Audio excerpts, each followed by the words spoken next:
merupakan salah satu iblis primordial yang kemudian menjadi bawahan Rimuru. Sebelumnya, Diablo gagal memenuhi panggilan Rimuru karena dia terdahului oleh Beretta yang kemudian menjadi bawahan Ramidis. Namun pada peristiwa pembantaian Falmouth, dia berhasil memenuhi panggilan Rimuru bersama dua bawahannya dan berhasil memperoleh tubuh berkat pengorbanan 20.000 mayat tentara Falmouth yang Rimuru berikan kepada mereka. Setelah memenuhi tugasnya untuk menangkap Rami Nukling, dia kemudian mengorbankan dua bawahannya yang ikut dengannya untuk melengkapi kekurangan Magicule saat Raphael akan membangkitkan warga Tempest yang terbunuh akibat ulah kerajaan Falmouth. Setelah peristiwa kerajaan Falmouth selesai, dia pun kemudian meminta untuk menjadi bawahan Rimuru. Rimuru awalnya lupa-lupa ingat mengenai iblis primordial hitam yang satu ini karena saat dia memanggil Diablo, Rimuru sedang memasuki tahap tidur dari evolusi. Namun kemudian Rangga membenarkan kalau Diablo lah yang membantu Rimuru. Pada akhirnya Rimuru tidak hanya menjadikan Diablo bawahannya. Rimuru kemudian menamai Diablo sebagai hadiah karena jasa-jasanya. Setelah Diablo dinamai, Diablo kemudian menyedot setengah Magicule dari Rimuru yang telah meningkat hingga 10 kali lipat akibat evolusinya menjadi Raja Iblis sejati, dan ini menunjukkan kalau Diablo benar-benar monster yang sangat kuat dan semakin kuat lagi setelah dinamai. Berikut ini adalah 7 fakta Diablo setelah dia dinamai oleh Rimuru. 1. Godaan dan orang bijak.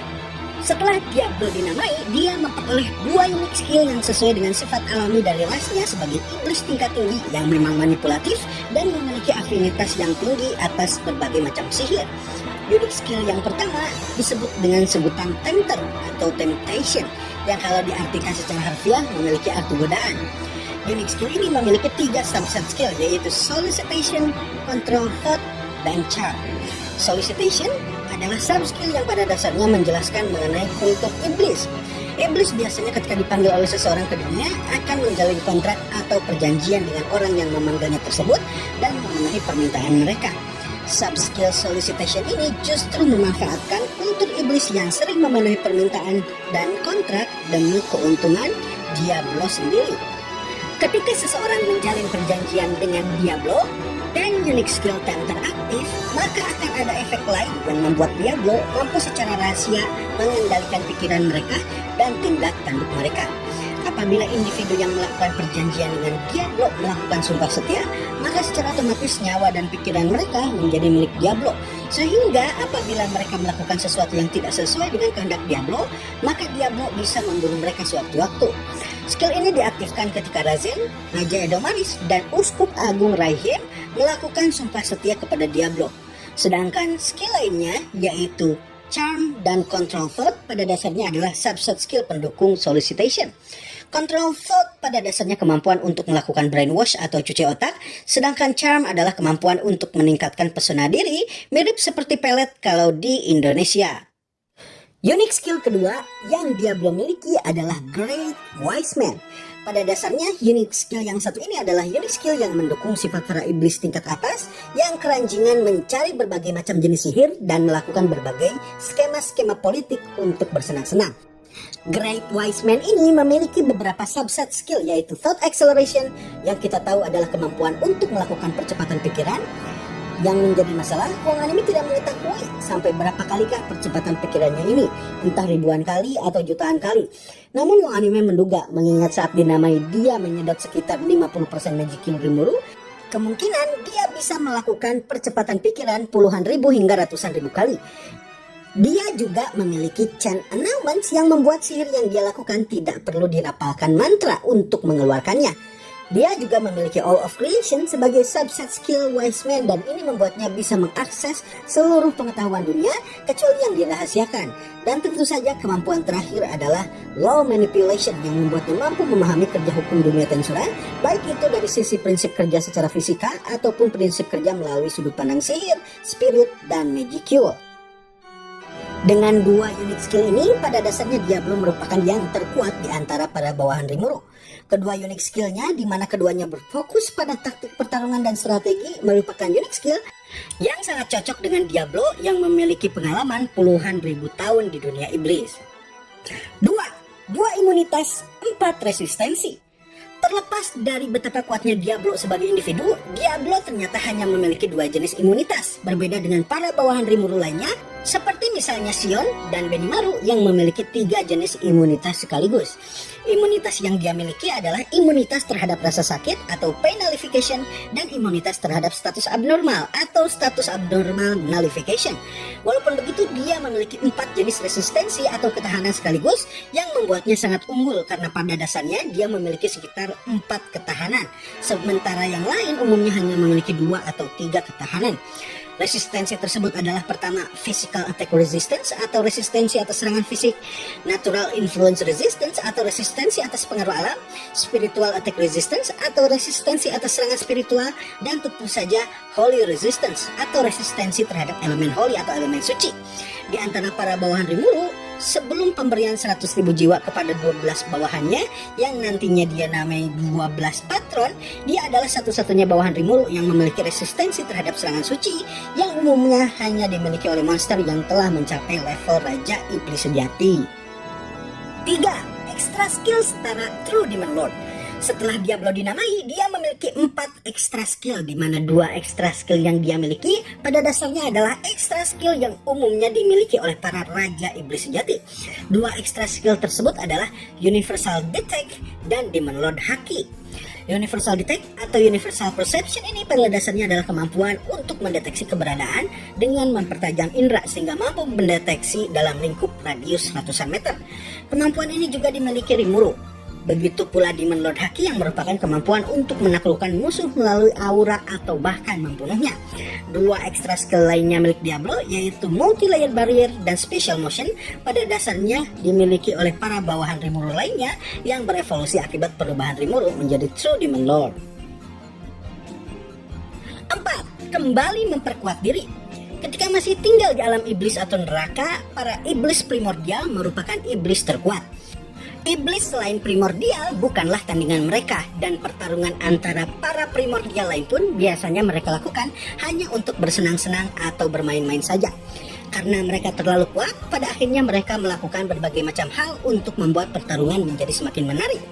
Untuk primordial kuning dan ungu, mereka akan saling mensabotase perkembangan mereka masing-masing sehingga perkembangan mereka terhambat.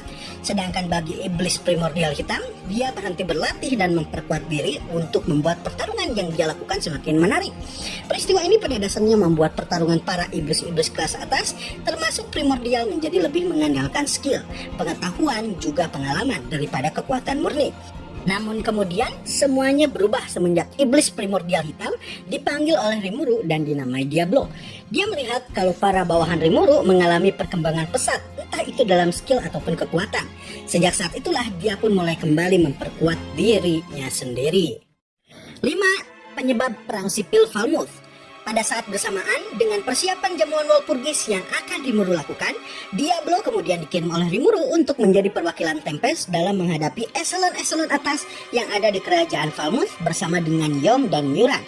Pada dasarnya, kedatangan Diablo ke kerajaan Falmouth ini adalah untuk meminta pertanggungjawaban kerajaan Falmouth yang telah seenaknya melakukan agresi kepada negara Tempest, sehingga banyak memakan korban dari pihak Tempest. Awalnya, Yomu lah yang berbicara kepada para eselon atas alias para bangsawan Falmouth, mengingat dia adalah pahlawan yang dikenal luas di negara Falmouth. Namun dikarenakan Yomu sendiri bukan bangsawan dan tidak mengerti tentang birokrasi dan tata cara menghadapi bangsawan, dia dicemooh dan direndahkan di hadapan aula istana kerajaan Falmouth. Diablo lalu kemudian memberi pelajaran kepada para petinggi Falmouth tersebut dengan menunjukkan para survivor perang Falmouth yang sebelumnya telah dipotong dadu oleh Sion, dan kemudian dia berikan kepada mereka potion 99%. Hal ini dia lakukan tidak hanya untuk memperlihatkan horor dari hasil agresi mereka, namun juga untuk mempromosikan potion buatan Tempest. Setelahnya, Diablo yang memperkenalkan diri sebagai duta negara Tempest kemudian menceritakan mengenai kronologi peristiwa yang terjadi versi Tempest, dan tentu saja tidak diterima begitu saja oleh para bangsawan. Namun yang paling mengejutkan para bangsawan Falmouth dan Raja Edward pengganti Raja Edomaris adalah 3 syarat perjanjian damai yang lebih tepat kalau disebut sebagai ultimatum yang Diablo berikan kepada negara Falmouth sebagai perwakilan Tempest. Syarat tersebut adalah pertama, Raja harus mundur dari tahtanya dan negara Falmouth bertanggung jawab atas biaya persiapan perang. Kedua, Kerajaan Falmouth untuk menyerah kepada Tempest dan menjadi negara bawahan Tempest. Ketiga, jika kedua kondisi di atas tidak dipenuhi, maka perang dengan Tempest akan terus dilanjutkan. Diablo juga menekankan bahwa jawaban dari ketiga syarat ini harus dipenuhi dalam 1 minggu. Khusus untuk poin pertama, yaitu pembayaran biaya persiapan peperangan, Diablo memberikan nilai pembayaran yang luar biasa besar yang hampir tidak mungkin bisa dibayarkan oleh negara-negara kecil. Dia memberikan syarat kalau kerajaan Falmouth harus membayar ganti rugi perang sekitar 10.000 stelar emas. Harap dilihat kalau stelar emas ini jangan disamakan dengan mata uang biasa. Daripada disebut mata uang anime rasa akan lebih sesuai kalau stelar emas ini disamakan dengan batangan emas yang biasa dipakai sebagai cadangan negara untuk menjaga kalau terjadi inflasi. 1 stelar emas setara dengan 100 koin emas biasa, sehingga bisa disimpulkan kalau 10.000 stelar emas setara dengan 1 juta koin emas. Jika 1 koin emas setara dengan $1.000 atau 14 juta rupiah, maka 10.000 stelar emas setara dengan 14 triliun rupiah. Hal ini membuat para bangsawan terpecah, dan karena memang tujuan Diablo sejak awal adalah perang sipil, maka dia membiarkan hal ini.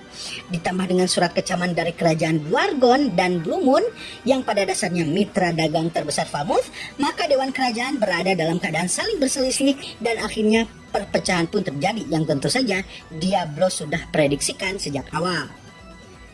6. Membawa 700 iblis. Setelah peristiwa perang sipil Falmouth dan kenaikan tahta Yom sebagai raja baru kerajaan tersebut yang kemudian kerajaan tersebut dinamai Falmenas, Diablo mencanangkan kepada Rimuru supaya dia bisa merekrut iblis-iblis yang paling kempil supaya bisa menggantikannya melakukan pekerjaan-pekerjaan yang Diablo anggap sebagai pekerjaan kasar atau pekerjaan merepotkan, seperti menghancurkan negara atau merancang perang sipil Falmouth, karena pada dasarnya dia hanya ingin berada di sisi Rimuru. Dia pun meminta izin untuk pergi ke alam iblis dan menghilang dari Tempest selama berminggu-minggu. Setelahnya, dia pun kembali dengan membawa 710 orang iblis yang kemudian Rimuru namai satu persatu. Ke-711 orang iblis ini kemudian akan menjadi pasukan terkuat Tempest dan pada akhirnya disebut dengan sebutan Black Numbers. Salah satu alasan kenapa pasukan ini merupakan pasukan terkuat Tempest adalah karena terdapat 3 iblis kuat, yaitu iblis primordial kuning, putih, dan ungu yang tidak sengaja Rimuru namai karena dia tidak tahu siapa mereka hingga kemudian Dino menunjukkannya. Mengenai 710 iblis ini mungkin rinciannya akan Wong Anime buat di video lain. 7. Sihir suci dan sihir nuklir. Sebagai seorang iblis, Diablo memiliki 2 jenis sihir yang membuatnya sangat tidak biasa di kalangan para iblis lainnya. Sihir pertama adalah sihir suci, sedangkan sihir yang kedua adalah sihir nuklir. Sihir suci sangat tidak biasa di kalangan para iblis karena umumnya sihir ini hanya dimiliki oleh orang yang beragama di kalangan para manusia atau monster.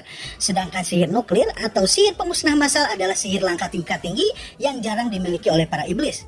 Walaupun Diablo sendiri iblis primordial sehingga wajar baginya untuk memilikinya. Sihir pertama yaitu sihir suci berhasil dia miliki berkat pemujaannya kepada Rimuru yang berlebihan yang berakhir dengan Diablo bisa menggunakan sihir holy seperti disintegration. Sihir ini dia perlihatkan ketika dia bertarung dengan Misery di kerajaan Lubelius saat kunjungan diplomatis Rimuru ke negara tersebut.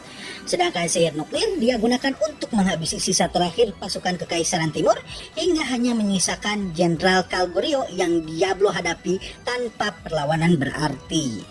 Baiklah semuanya, itulah 7 fakta Diablo pasca dia dinamai dan menjadi bawahan Rimuru.